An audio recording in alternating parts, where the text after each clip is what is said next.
When I'm using Excel and I want to calculate the 5-number summary, it's really very simple. What I do is I actually jump to the step of creating the box and whisker plot because I can do 2 in 1. So what I need to do is, now I might need to move my screen box up so you can see it. Okay, so here are my numbers. Still, they're the numbers from the reaction times, the experiment that we did. I've got them in order from smallest to largest, but really it wouldn't matter because for this they can be in any order. First step I need to do is highlight these results. Then I go to Insert and I'm going to go to Recommended Charts. But then I click All Charts and I come down here to Box and Whisker. Now you can only see part of that box and whisker there.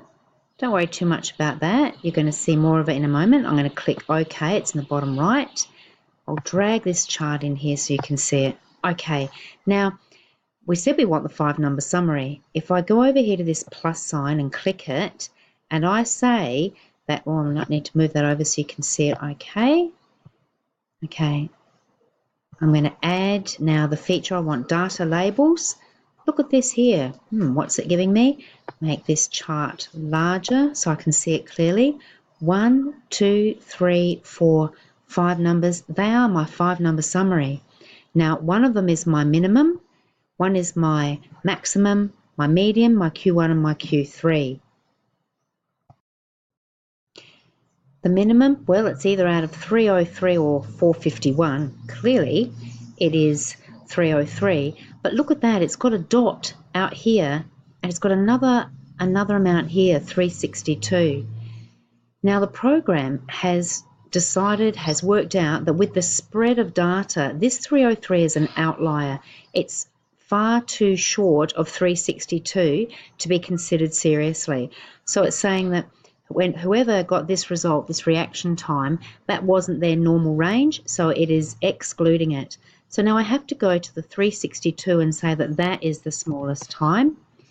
My Q1 is my next number up, which is my 387.25. My median is 400.5.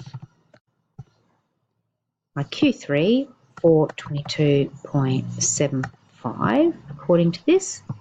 And my maximum, 451. And I'm pretty sure they were the same numbers or very similar to what we had before. But that was much quicker, and I've also got my box and whisker plot out of it as well. In the next video, we're going to look at comparing different box and whisker plots and what we can say about it, how to look at this and read it when I'm comparing it to other things.